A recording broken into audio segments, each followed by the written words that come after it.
Good morning मेरे प्रिय छात्रों, मैं आपका भाई जयराम आप सभी का स्वागत करते हैं आपके अपने यूट्यूब चैनल में। चलिए आज हम पढ़ते हैं त्रिकोणमिति क्वेश्चन और प्रयोग। हम इससे पहले त्रिकोणमिति आपको पढ़ा चुके हैं। अगर आप उस वीडियो को नहीं देखे हैं तो उस वीडियो को भी देख लीजिए, ठीक है। चलिए हम इनको स्टार्ट करते हैं। देखिए त्रिकोणमिति क्वेश्चन और प्रयोग में सबसे पहले हम कुछ फार्मूला लिख चुके हैं, जैसे हम पढ़ चुके हैं sin थीटा बराबर p बटा h, cos थीटा बराबर h बटा p और cos थीटा बराबर b बटा h और sec थीटा बराबर h बटा b और tan थीटा बराबर p बटा b और cot थीटा बराबर b बटा p होता है, ठीक है। जिसमें से हम इन तीनों का फॉर्मूला का उपयोग करेंगे, ये दोनों का उपयोग नहीं करेंगे क्योंकि दोनों इसका उल्टा होता है। कर सकते हैं उनका भी, उसमें कोई दिक्कत नहीं है, ठीक है। फिलहाल हम देखते हैं कि क्षैतिज तल क्या होता है। हॉरिजॉन्टल प्लेन, पृथ्वी तल के समांतर खींचे गए तल को क्षैतिज तल कहते हैं। सपोज ये मान लेते हैं एक पृथ्वी तल है, इनके समांतर हम कोई ये भी एक रेखा खींचे तो ये जो हमारा रेखा हो जाएगा ये क्षैतिज तल हो जाएगा। क्लियर है, आगे बढ़ते हैं। क्षैतिज रेखा यानी हॉरिजॉन्टल लाइन, क्षैतिज तल के समांतर, क्षैतिज तल यानी ये जो हमारा ए भी है, इनके तल खींची गई सरल रेखा को क्षैतिज रेखा कहते हैं। क्षैतिज रेखा समझ में आया। क्षैतिज रेखा का अर्थ यह हुआ कि जब हम किसी क्या करते हैं कि हॉरिजॉन्टल प्लेन यानी कहने का मतलब क्षैतिज तल के समांतर अगर कोई रेखा खींचते हैं तो वो हमारा क्या कहलाता है, क्षैतिज रेखा कहलाता है, ठीक है। उसी प्रकार से हम अगर आगे बात करें दृष्टि रेखा की, तो दृष्टि रेखा किसी दर्शक की आंख और देखी जाने वाली वस्तु को मिलाने वाली जो रेखा यानी रेखा को दृष्टि रेखा कहते हैं, लाइन ऑफ साइट कहते हैं। ध्यान दीजिए, एक हमारे पास उदाहरण है, देखिए यहाँ हम आपको समझाते हैं कि यहाँ एक व्यक्ति है, यानी ए पर एक कोई व्यक्ति है जो बी बिंदु को देख रहा है, यानी दीवार के शिखर को, ये मान लेते हैं हमारा दीवार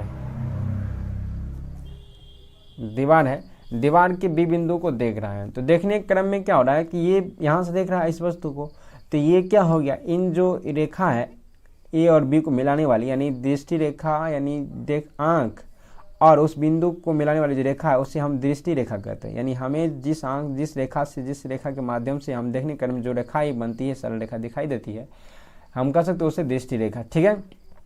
अब अगर बात करें तो ये हमारा पृथ्वी तल है, वैसे भी हमारा ये जो कापेज हमारा भी तल ही है।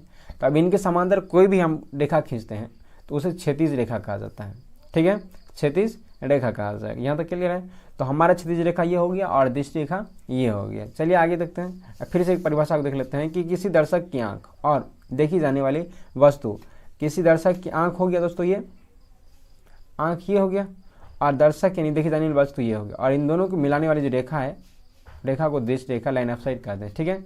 आगे बढ़ते हैं। अब आगे देखिए दोस्तों, यहाँ हमने लिखे हैं कि उन्नयन कोण, एंगल ऑफ एलिवेशन,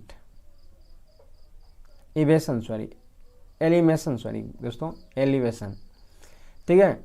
उन्नयन कोण, एंगल ऑफ एलिवेशन, जब वस्तु दर्शक के ऊपर हो, जब वस्तु कहाँ हो, दर्शक के ऊपर हो, तब दृष्टि रेखा और दर्शक की आंख से गुजरने वाली क्षैतिज रेखा के बीच बने कोण को उस वस्तु का उन्नयन कोण कहते हैं। सपोज सुनिए कि जब वस्तु दर्शक के ऊपर हो, देखिए यहाँ हमारे पास उदाहरण है कि यहाँ एक वस्तु है यहाँ है यानी नीचे में है, और व्यक्ति यहाँ है जो देख रहा है दर्शक, और वस्तु यहाँ है। तो वस्तु इनका जो क्षैतिज रेखा है यानी कहने का मतलब यहाँ से ऊपर है, बहुत ऊपर है। तो ये क्या हुआ कि वस्तु व्यक्ति से ऊपर हुआ वस्तु, ठीक है।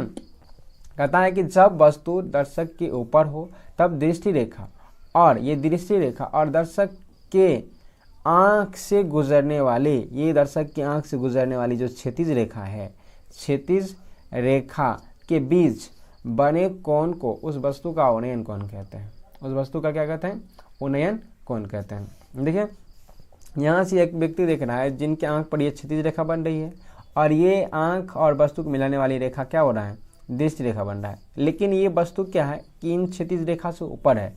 जब भी क्षैतिज रेखा से वस्तु ऊपर होगा तब जो कोण बनेगा दृष्टि रेखा और क्षैतिज रेखा के बीच, वह कोण होगा उन्नयन कोण।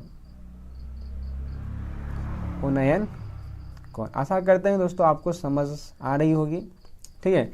एंगल ऑफ एलिवेशन, तो आप ध्यान रखिए, अगर फिर भी अगर दिक्कत होता है तो आप हमें कमेंट कीजिए, हम आपके कमेंट को प्रयास करेंगे कि आप ये सारी जितनी भी क्वेश्चन प्रश्न हैं हम उनका जवाब दे सकें। अगर फिर भी अगर कुछ त्रुटि रह जाता है तो दोस्तों क्षमा कीजिएगा, लेकिन फिर भी प्रयास कीजिए आप कि आप क्वेश्चन कर सकें और हम आपको जवाब दे सकें। ठीक है, आगे बढ़ते हैं, अगला देखते हैं। अगला है दोस्तों कि अवनमन कोण। अवनमन कोण, तो अवनमन कोण के लिए देखिए यहाँ लिखा हुआ है कि जब वस्तु दर्शक से नीचे हो, दर्शक से नीचे हो, तब दृष्टि रेखा और दर्शक की आंख से गुजरने वाली क्षैतिज रेखा के बीच बने कोण को उस वस्तु का अवनमन कोण है। ध्यान दीजिए, हमारा एक व्यक्ति यहाँ है बी पर, यानी व्यक्ति कोई बी पर है जो क्या कर रहा है कि ऊपर से, यानी इस ऊपर से नीचे को यहाँ एक वस्तु को, यानी एक साइकिल वाला को देख रहा है जो इधर की ओर आ रहा है, मीनार की ओर आ रहा है। सपोज मान लेते ये हमारा मीनार है, ठीक है, तो हमारे मीनार की ओर आना है। तो हम ये कह सकते हैं कि ये जो व्यक्ति ऊपर से नीचे की ओर देख रहा है, अर्थात ये क्या हो रहा है, झुकना पड़ रहा है इनको देखने के लिए। तो हमारा क्षैतिज रेखा जो बनेगा दोस्तों ये बनेगा, क्योंकि आंख से क्षैतिज रेखा बन रहा है, आंख की क्षैतिज रेखा, तो हमारा क्षैतिज रेखा ये हो जाएगा। ठीक है, और ये ए और बी हमारा दृष्टि रेखा हो जाएगा। हम इससे पहले जस्ट बताए थे कि दृष्टि रेखा क्या होता है, यानी जिस वस्तु को देखा जा रहा है वह और आंख जो दोनों को मिलाने वाली जो रेखा होता है उसे हम क्या कहते हैं, दृष्टि रेखा कहते हैं। तो हमारा ये क्या हो जाएगा, दृष्टि रेखा हो जाएगा, और ये हमारा क्या हो जाएगा, क्षैतिज रेखा होगा, क्षैतिज रेखा। तो आप यहाँ क्षैतिज रेखा और दृष्टि रेखा के बीच बने कोण, अगर इसको थीटा मानते हैं तो वह जो कोण होगा वह हमारा हो जाएगा क्या, अवनमन कोण हो जाएगा, अवनमन कोण। ठीक है, फिर से कि जब कोई व्यक्ति ऊपर से नीचे देख रहा हो, ऊपर से नीचे की वस्तु को देख रहा हो, तो उस व्यक्ति की आंख पर बने क्षैतिज रेखा और दृष्टि रेखा के बीच बने कोण को हम अवनमन कोण कहते हैं। या फिर कह सकते हैं कि जब वस्तु दर्शक से नीचे हो तब दृष्टि रेखा और दर्शक की आंख से गुजरने वाली क्षैतिज रेखा के बीच बने कोण को उस वस्तु का अवनमन कोण कहते हैं। ठीक है, तो ध्यान रखिए, आपको अगर समझने में, फिर से बोल रहे हैं, समझने में दिक्कत है तो प्लीज़ हमें कमेंट कीजिए, हम आपकी समस्याओं को सॉल्व करने की प्रयास करेंगे। फिर से एक बार देख लेते हैं, हमारे जो क्या कहते हैं उपयोग होने वाला सूत्र है वह ये हो जाएगा साइन थीटा, कॉस थीटा और टेन थीटा, ये तीनों हमें उपयोग करना है। उपयोग इनका भी कर सकते हैं क्योंकि ये इनका जस्ट विपरीत है, तो हम किसी एक दूसरे को तुलना कर सकते हैं, चाहे इनका भी करें चाहे इनका भी करें, वैसे प्रयास करेंगे इन्हीं का करने का, इनका नहीं उपयोग करना चाहेंगे। ठीक है, अब फिर से समझते हैं। हॉरिजॉन्टल प्लेन, पृथ्वी तल के समांतर खींचे गए तल को हॉरिजॉन्टल प्लेन कहते हैं। ठीक है, और क्षैतिज रेखा की बात करें, हॉरिजॉन्टल लाइन की बात करें तो क्षैतिज तल के समांतर यानी हॉरिजॉन्टल प्लेन के समांतर खींचे गए सरल रेखा को क्या कहते हैं, हॉरिजॉन्टल लाइन कहते हैं। ठीक है, इसी प्रकार से दृष्टि रेखा की बात करें, दृष्टि रेखा यानी किसी दर्शक की आंख और देखी जाने वाली वस्तुओं को मिलाने वाली रेखा को दृष्टि रेखा कहते हैं, यानी लाइन ऑफ साइट कहते हैं। ठीक है, यहाँ तक क्लियर हुआ। उसके बाद अवनमन कोण की बात करें तो उन्नयन कोण की बात करें तो उन्नयन कोण की भी परिभाषा है कि जब उन्नयन कोण यानी एंगल ऑफ एलिवेशन, जब वस्तु दर्शक के ऊपर हो तब दृष्टि रेखा और दर्शक की आंख से गुजरने वाली क्षैतिज रेखा को के बीच बने कोण को उन्नयन कोण कहते हैं। ठीक है, यानी उस कोण को उन्नयन कोण, उस वस्तु का उन्नयन कोण कहते हैं। तो अवनमन कोण यानी जब वस्तु दर्शक से नीचे हो तब दृष्टि रेखा और दर्शक की आंख से गुजरने वाली जो क्षैतिज रेखा के बीच बने कोण को उस वस्तु का अवनमन कोण कहते हैं। ठीक है, यहाँ तक कर दिए। उसके बाद दोस्तों एक बात और कि अगर आपको इस सवाल में या आगे कोई भी दिक्कत हो तो आप कमेंट भी कीजिए, और साथ ही अगर आपको किसी चैप्टर का लिंक भी चाहिए तो आप हमारे इस नंबर पे कॉल भी कर सकते हो, मैसेज कर सकते हो, व्हाट्सएप कर सकते हो।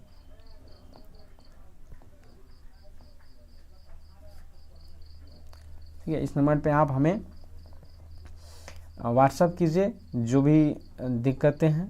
ठीक है, जिस चैप्टर से हम जो चैप्टर आपको बता चुके हैं उस चैप्टर में अगर किसी भी प्रकार की कोई दिक्कत है तो आप हमें इस व्हाट्सएप नंबर पे आप हमें क्वेश्चन भेज सकते हो, वहाँ भी आपको जवाब देने का प्रयास किया जाएगा। ठीक है, और अगर किसी भी प्रकार की कोई प्रॉब्लम है तो वह भी आप हमें शेयर कर सकते हैं। और साथ ही दोस्तों अगर आपको ये वीडियो अच्छा लगता है तो आप अपने दोस्तों के साथ भी शेयर कीजिए और उन्हें बताइए, और ज़्यादा से ज़्यादा शेयर करने का प्रयास कीजिए, हमारे वीडियो को लाइक भी कीजिए। धन्यवाद दोस्तों, क्योंकि आपकी सपोर्ट से ही हमें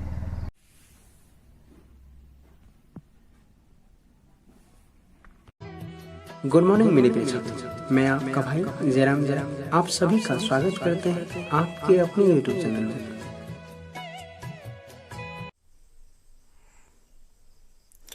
चलिए हम देखते हैं अब 6 नंबर का क्वेश्चन कि 6 नंबर में दे रखा है कि 1.5 मीटर लंबा एक लड़का 30 मीटर ऊंचे एक भवन से कुछ दूरी पर खड़ा है। ठीक है, जब वह ऊंचे भवन की ओर जाता है तब उसकी आंख से भवन के शिखर का जो उन्नयन कोण है वह 30 से 60 हो जाता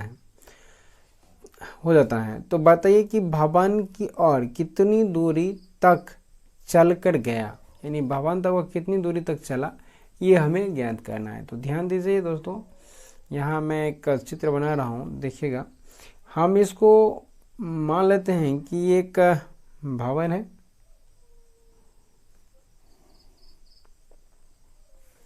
ये एक भवन है और ये भवन से कुछ दूरी पर, यानी कुछ मीटर की दूरी पर यहाँ एक लड़का खड़ा हुआ है जो 1.5 मीटर लंबा है, यानी 1.5 मीटर लंबा, 1.5 मीटर लंबा है। ठीक है, 1.5 मीटर लंबा है। और ये लड़का क्या कहता है, भवन की ओर कुछ दूर चल करके मान लेते ये यहाँ आ गया, यहाँ आ गया। ठीक है, ये यहाँ आ गया। तब कहता है कि जो 30 से पहले यहाँ जो कोण बन रहा था इनके आंख पर, वह 30 डिग्री का बन रहा था। अब जैसे ही वो आगे भवन की ओर चला तो वो उनके आंख पर 60 का कोण बनने लगा। अर्थात ये जो कोण बन रहा है अभी,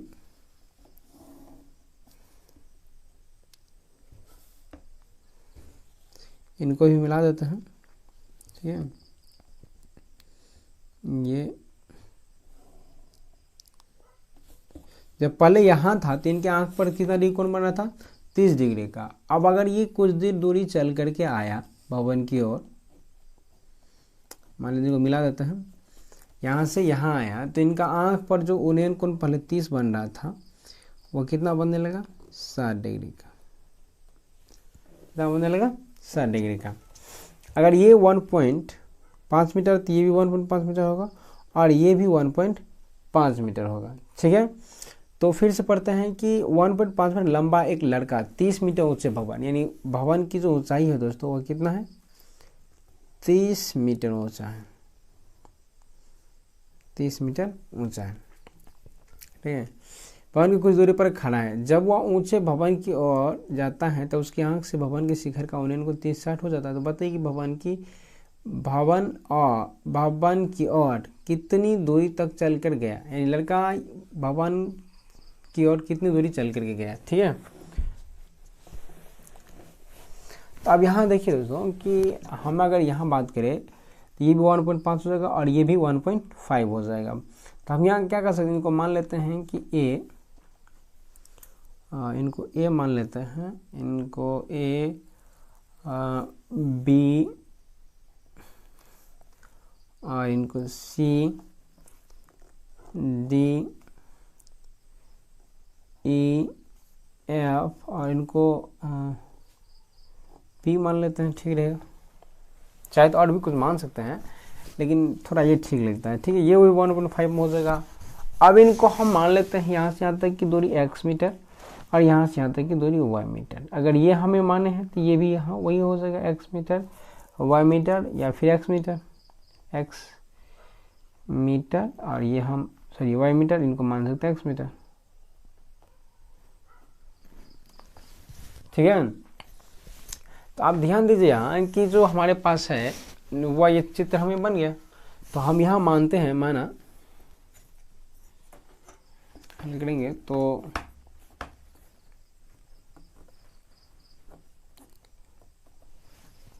माना लड़के द्वारा, माना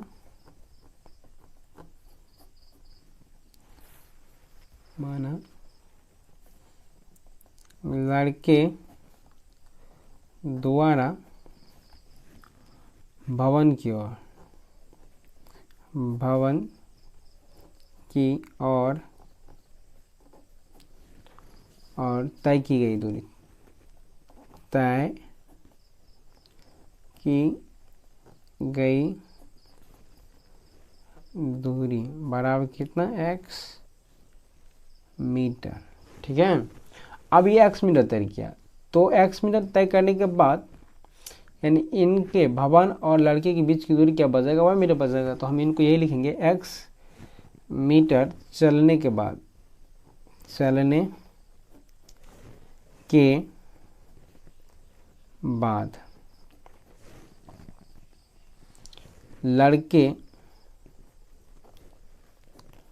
लड़के और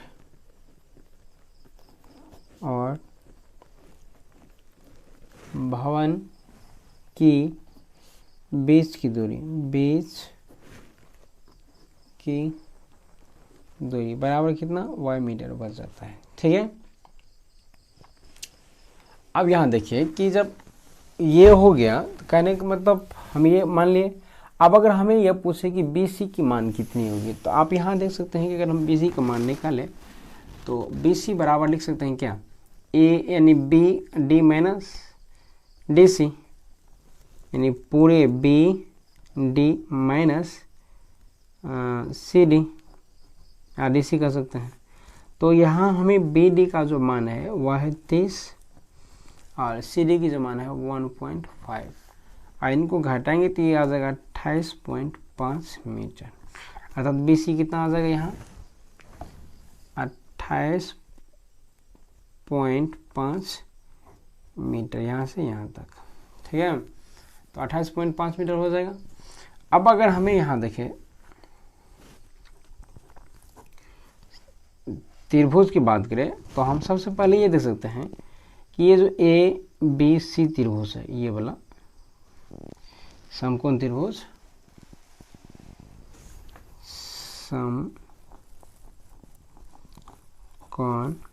त्रिभुज ABC में अब फिर से देख लेते हैं एक बार, ABC कौन कौन, ये A, B और C। तो इसमें क्या है दोस्तों कि ABC में अगर हम बात करें तो ये लंब और आधार की तुलना कर सकते हैं। तो जब लंब और आधार करेंगे तो हम tan थीटा बराबर लगा सकते हैं। तो यहाँ हम लिख सकते हैं 10 और ये आ जाएगा थीटा जब 30 है तो 30 और B और C का जो मान है दोस्तों डायरेक्टली देते हैं 28.5 और ये आ जाएगा x प्लस वाई, यानी अगर हम बात करें तो इनकी क्या होता है 1/√3 बराबर 28.5 या x प्लस वाई, यानी x प्लस वाई बराबर डायरेक्टली अगर लिखना चाहे हम तो x प्लस वाई बराबर हो जाएगा कितना 28/5√3। ठीक है, तो ये आ जाएगा। अगर आग इतना रहने देते हैं और फिर चलते हैं पुनः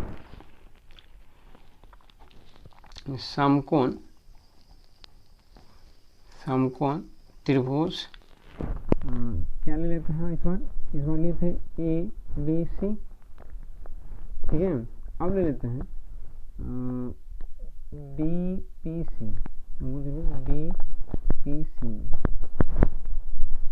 इसमें ABBC फिर भी क्या हो जाएगा tan थीटा, यानी इसके पहले tan किस लिए थी, इस बार tan काट लेंगे और यानी BC फिर भी क्या हो जाएगा लंब ही रहेगा, यानी 28.5 फिर भी लंब है और ये आधा इसमें हो जाएगा 1। तो हम यहाँ लिख सकते हैं √3 बचा 1 और ये 28.5 बचा 1। इनको लिखे दोस्तों तो यहाँ y बराबर लिख सकते हैं, y बराबर होता है y बराबर कितना लिख सकते हैं हम 28/5√3, 28/5√3। जब 28/5√3 लिखेंगे तो आप देखिए यहाँ कि जो 28 है यानी y बराबर हम लिख सकते हैं 28/5। ये जो y का मान है, अगर इसमें हम रख दे तो x का मान निकल जाएगा, क्योंकि हमें तो निकालना है x का मान ही है, यानी तय की गई दूरी भवन की और कितनी दूरी तय किया हुआ निकालना है। तो जाहिर सी बात है कि हमें y का मान यहाँ से इसमें रख देना है। अगर इसमें रख देंगे तो हमें आसानी से मान निकल जाएगा, यहाँ y का मान रख देंगे। ठीक है, तो हम यही करते हैं और लिखते हैं समीकरण या फिर y का मान रखने पर हमारे पास y की जो मान है वह कितना है दोस्तों। यहाँ हम देख सकते हैं x बराबर कितना हो जाएगा, x प्लस y बराबर हो जाएगा 28.5 बटा √3। ठीक है, 28 पॉइंट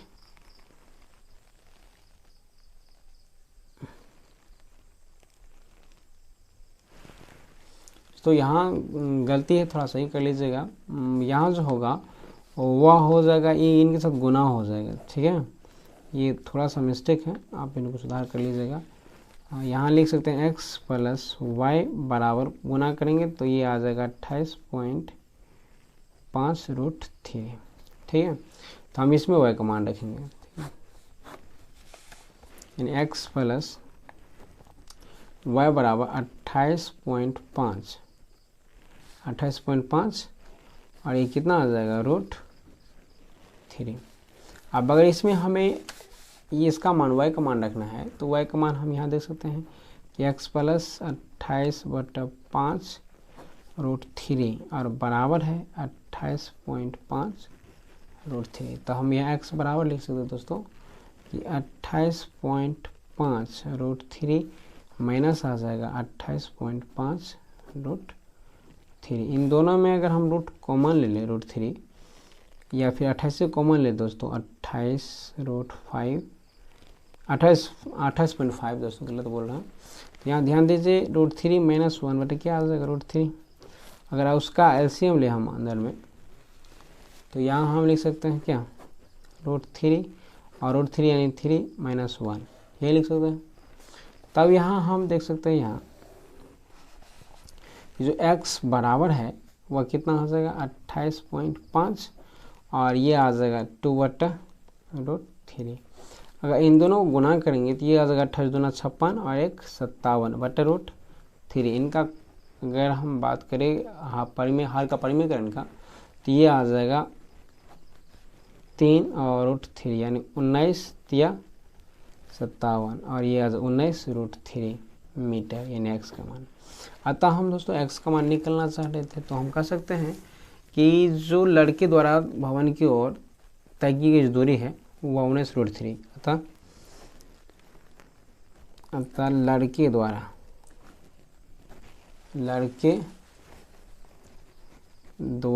भवन की ओर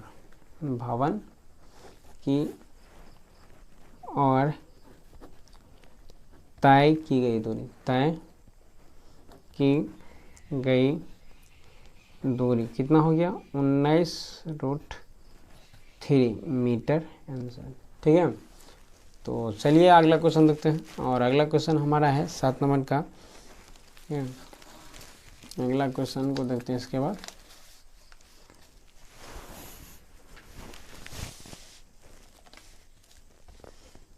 अगला क्वेश्चन हमारा है, देखिए ये है भूमि के एक बिंदु से 20 मीटर ऊंचे भवन के शिखर पर लगी एक संचार मीनार के तल और शिखर का उन्नयन कोण क्रमशः कितना है 45 और 60 है। 45 और 60 है। तो हम यहाँ एक चित्र बनाते हैं, लिखा हुआ है कि भवन के शिखर पर यहाँ दोस्तों एक हम भवन के रूप में एक भवन बना लेते हैं। जैसे ये हो गया एक भवन, ठीक है, ये एक भवन हो गया। इसको थोड़ा मोटा कर लेते हैं हल्का सा और ये हो जाएगा भवन। ठीक है, अब समझते हैं कि भवन के शिखर पर एक संचार मीनार लगा 20 मीटर ऊंचे भवन, यानी जो ऊंचे भवन की ऊंचाई है वह 20 मीटर है। ठीक है, 20 मीटर है। अब 20 मीटर ऊंचे भवन के शिखर पर लगी एक संचार मीनार के तल, मीनार ये है एक मीनार मान लेते हैं, सपोज ये हमारा एक मीनार हो गया जो कहाँ भवन के शिखर पर लगा हुआ है। ये भवन का बिंदु ए भवन का शिखर है और ये बी। ठीक है, तो ए बिंदु जो है भवन का शिखर है। अगर यहाँ से यहाँ पर एक मीनार लगा हुआ है, जो मीनार के तल और शिखर, ये जो मीनार है, मीनार के तल ये हो गया और शिखर ये हो गया। शिखर का उन्नयन कोण क्रमशः 45 और 60 बनता है, यानी तल की बात पहले हुआ है। तो हम यहाँ एक बिंदु ले लेते हैं जमीन की, भूमि के बिंदु से यहाँ, और ये तल के साथ 45 का और शिखर के साथ कोण बनाता है 60 का। ये 45 हो गया यहाँ से यहाँ तक, ठीक है। और ये इनका जो शिखर है, इनके साथ ही कोण बनाता है 60 डिग्री का। इनके साथ कितना 45 डिग्री, और ये इनके साथ कितना का 60 डिग्री का कोण बनाता है। तो मीनार की ऊंचाई अर्थात ये एच हमें ज्ञात करना है। तो अगर एच ज्ञात करना है तो हमें यहाँ जो एक्स भी मान लेते हैं, ये भी यहाँ से यहाँ तक की दूरी ए बी, और इनको इसी मान लेते हैं, इनको डी। तो हम यहाँ लिखते हैं माना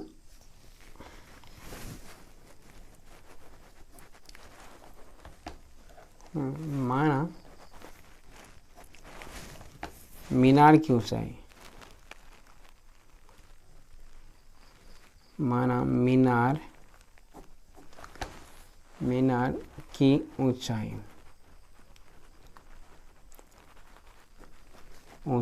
बराबर कितना एच मीटर, और भूमि के एक बिंदु से,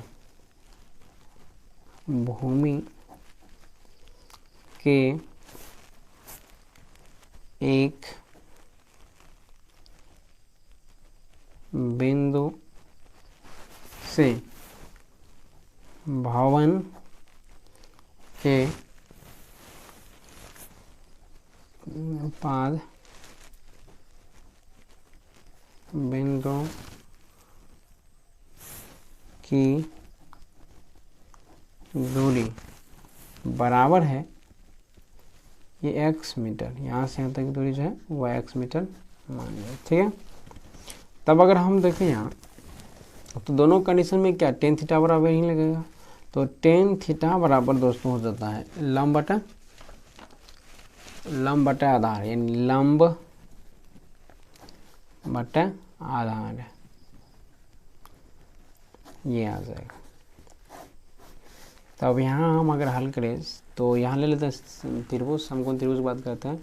ए बी सी पहले ले लेते हैं, समकोण त्रिभुज, समकोण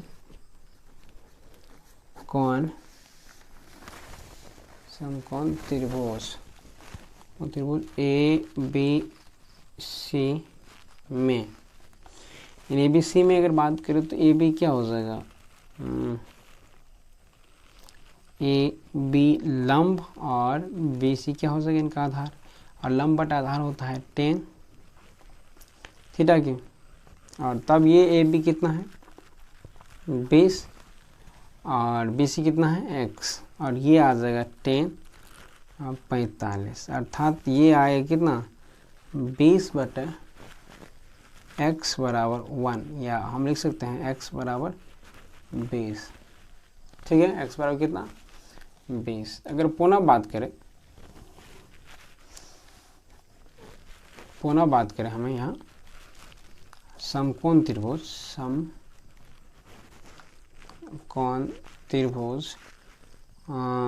बी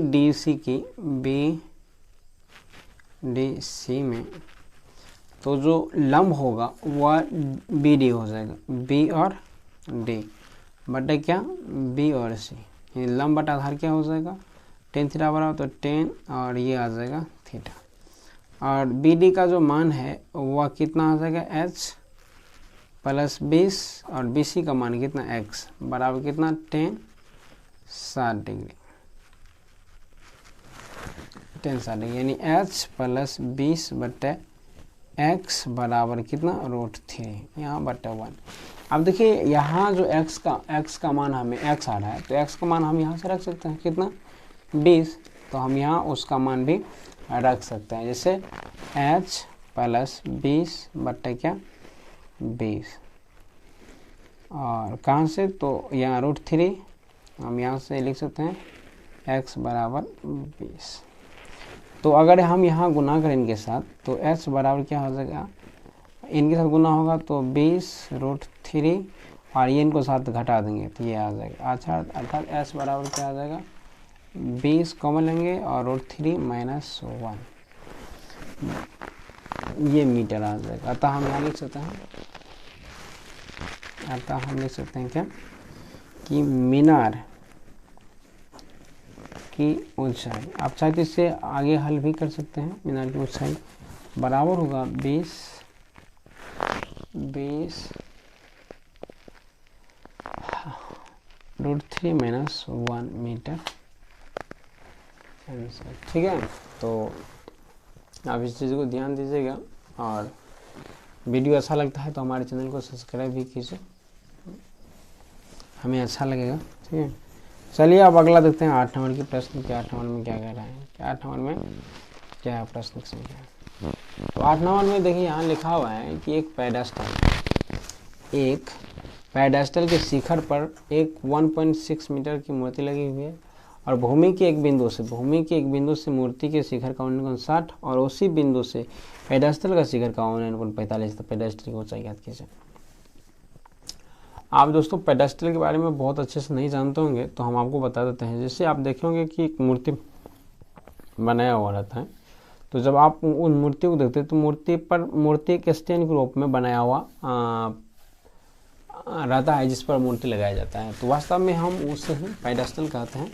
ये हम ऐसा कर सकते हैं कि ये देखिए, मान लेते हैं कि सपोज ये एक पेडेस्टल है, पेडेस्टल का शिखर जो है, पेडेस्टल का ये जो पेडेस्टल है और इस पर ऊपर में यानी पेडेस्टल के शिखर पर 1.5 मीटर ऊंची एक मूर्ति लगेगी। यहाँ मान लेते हैं ये पेडेस्टल है, यहाँ वैसे पेडेस्टल छोटा होता है, ध्यान रखिएगा आप।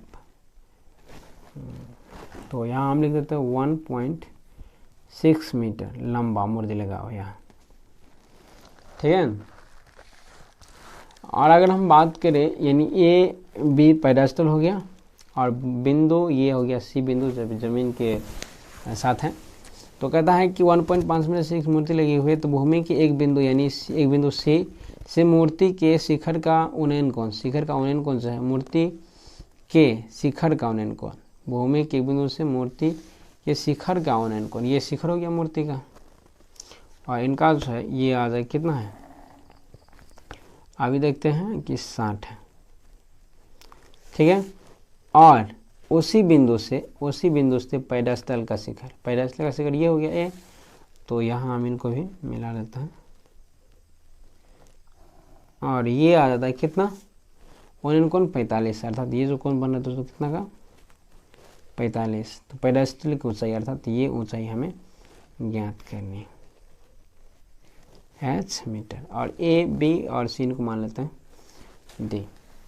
ठीक है, तो यहाँ हम मान लेते हैं जो हमें ज्ञात करना है कि जो पेडेस्टल की ऊंचाई है दोस्तों, पेडेस्टल की ऊंचाई माना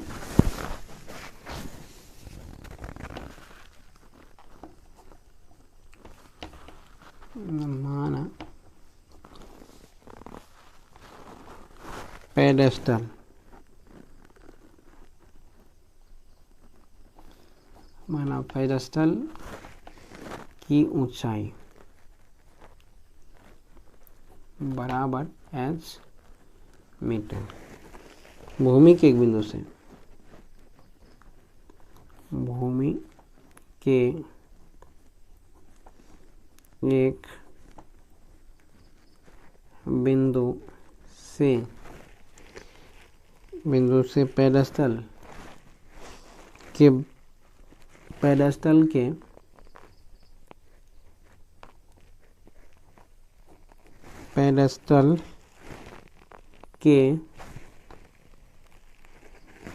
पेडेस्टल के पाद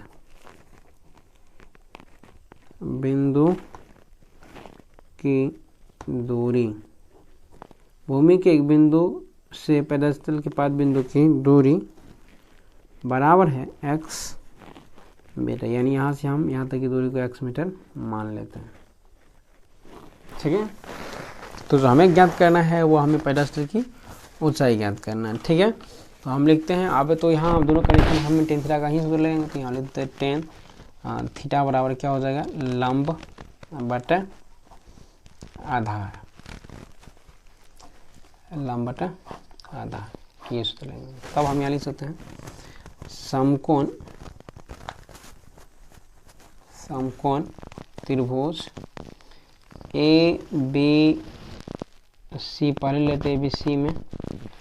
तो सबसे पहले अगर 45 की बात करें तो यहाँ ए बी सी में जो है ए बी लंब हो जाएगा, यानी एच बट एक्स हो जाएगा, अर्थात एक्स बराबर एच या एच बराबर एक्स मान लेते हैं। ठीक है, अब यहाँ ध्यान दीजिए कि अब अगर पुनः बात करें समकोण त्रिभुज बी डी सी में, तो यहाँ आप देख सकते हैं कि जो डी और बी है वह लंब हो जाएगा, किसके, बी सी, ये लंब हो जाएगा और ये आधार हो जाएगा, और ये 60 डिग्री बराबर हो जाएगा। यहाँ हम लिख सकते हैं डी बी, कहने का मतलब क्या, 1.6 प्लस एच, और ये आ जाएगा एक्स बराबर कितना, √3/1। तो हम यहाँ देख सकते हैं एच का मान, अगर हम यहाँ एक्स का मान अगर रख दें यहाँ, तो हम कुछ इस प्रकार से लिख सकते हैं 1 + h बट एच बराबर कितना, √3। या हम फिर पुनः लिख सकते हैं क्या कि ये जो है इनके साथ गुना करेंगे 1.6 और प्लस एच, और ये आ जाए कितना, √3h। या हम लिख सकते हैं क्या 1.6 और बराबर कितना आ जाएगा कि √3h - h, और ये लिख सकते हैं इसे 1.6 बराबर एच कॉमन लेंगे तो √3 - 1, या हम ऐसे लिख सकते हैं h बराबर 1.6 बट √3 - 1। अब अगर यहाँ हम इनको लिख करके यहाँ हल का परिमीकरण करते हैं, देखिए कि h बराबर 1.6 बट √3 - 1, इनका हल का परिमीकरण करेंगे तो यहाँ √3 + 1 आ जाएगा, यहाँ भी √3 + 1 आ जाएगा। तब यहाँ 1.6 और √3 + 1 ऊपर में और नीचे में आ जाएगा दोस्तों √3 का स्क्वायर - 1 का स्क्वायर। अब यहाँ देखिए 1.6 और प्लस यानी √3 और प्लस 1, और ये आ जा रहा है कितना में, तो 3 - 1, और तब ये लिख सकते हैं 1.6 √3 + 1 बटे कितना, 2, और ये 2 से काटेंगे तो 0.8, अर्थात यहाँ लिख सकते हैं h बराबर 0.8 और √3 + 1 मीटर। अतः हम कर सकते हैं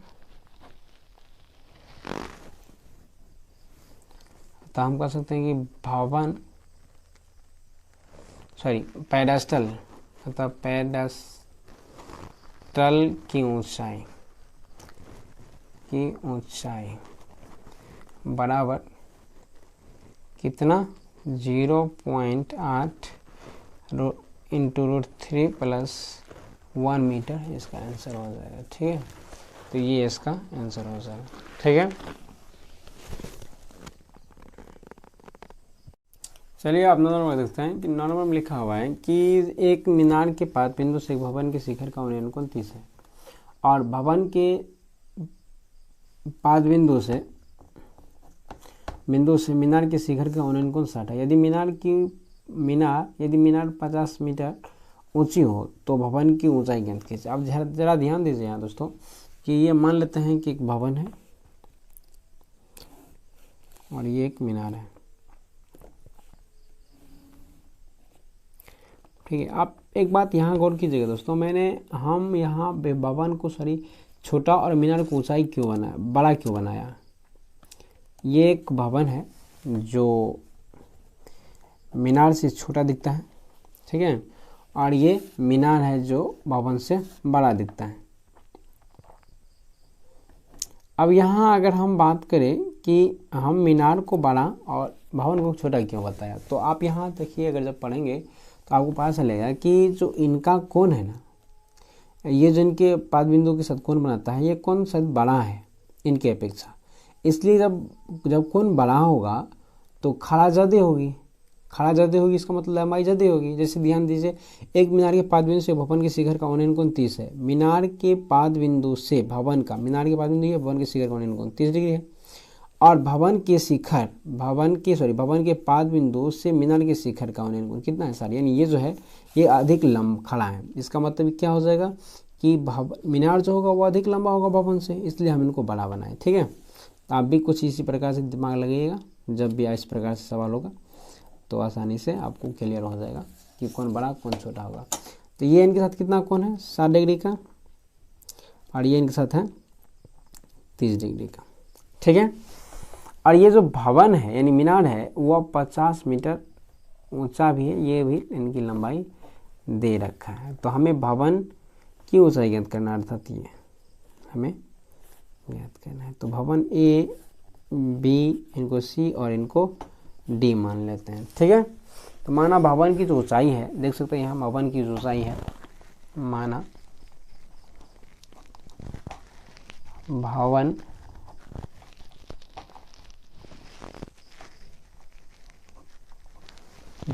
की ऊंचाई बराबर कितना h मीटर। और अगर बात करें भवन की ऊंचाई h मीटर है, तो मीनार तथा भवन के पाद बिंदु के बीच की दूरी कितना 1 मीटर हो जाएगा। यहाँ से यहाँ तक हम इसको h मीटर या फिर हम इनको x मीटर मान सकते हैं। इनको हम x मीटर मान लेते हैं, सॉरी x मीटर, यहाँ से यहाँ तक। यानी लिखते हैं कि मीनार तथा भवन के पाद के बीच की दूरी, पाद के बीच की दूरी बराबर कितना x मीटर। ठीक है, तब हम यहाँ देख सकते हैं दोस्तों कि हमें जो दोनों कंडीशन मिलेगा लंब बटा आधार, यानी कि यहाँ टेन थीटा बराबर लिख सकते हैं, टेन थीटा बराबर लंब बटा आधार, अर्थात ये हमारा फॉर्मूला उपयोग होगा। तब हम यहाँ लिख सकते हैं समकोण त्रिभुज, समकोण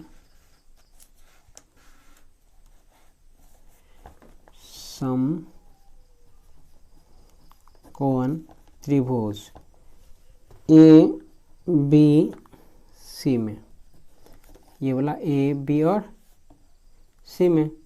तो ए बी सी में अगर बात करें तो हम यहाँ देख सकते हैं कि ए बी बटा बी सी, अर्थात लंब बटा आधार। तो लंब बटा आधार हम क्या लिख सकते हैं टेन थीटा बराबर, और ये लिखते हैं ए बी बटा बी सी, अर्थात टेन 30 डिग्री रहने देते हैं अभी भी।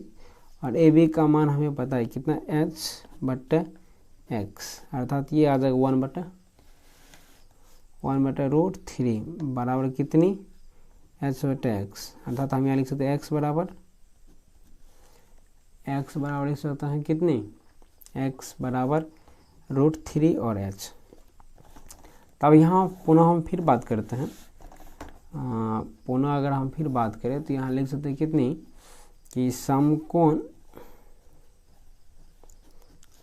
त्रिभुज बी डी सी में बात करें तो ये बी डी सी में बात करें तो यहाँ फिर भी टेन थीटा बराबर लिखेंगे, टेन 60 डिग्री बराबर लिखेंगे। तो टेन 60 डिग्री कितना हो जाएगा 50 बटा एक्स, और ये आ जाएगा √3 बटा 1 बराबर 50 बटे कितना एक्स, और ये करेंगे तो √3 और x बराबर 50। ठीक है, तो अब अगर हमें ये मान जो है इसमें अगर रख दे x का मान इसमें तो आ जाएगा, यानी हम यहाँ लिख सकते हैं कितना, अब यहाँ देखिए √3 x बराबर कितना 50, तो √3 बराबर x, यानी x का मान हम यहाँ से लिख रहे हैं। तो x का मान अगर यहाँ से लिखेंगे तो हम x के जगह क्या लिखेंगे √3 और गुना √3 और h बराबर 50, यानी ये आ जाएगा 3h बराबर 50, अर्थात h बराबर कितना 50 बटे 3, और इनको अगर पूर्णांक भागा देंगे तो 16 × 48 2 50, यानी 16 पूर्णांक 2/3 मीटर होगा। अतः हम यहाँ जो भवन की ऊंचाई होगा, भवन की ऊंचाई में मानते हैं, अतः हम कर सकते हैं, अतः भवन की ऊंचाई जो है, ऊंचाई कितनी हो जाएगी, 16.2/3 मीटर, और ये इसका आंसर हो जाएगा। ठीक है, आज के लिए बस इतना ही, और मिलते हैं अगले पार्ट में। तब तक के लिए आपको बहुत बहुत धन्यवाद, और तब तक के लिए हम आपसे विदाई लेते हैं। गुड।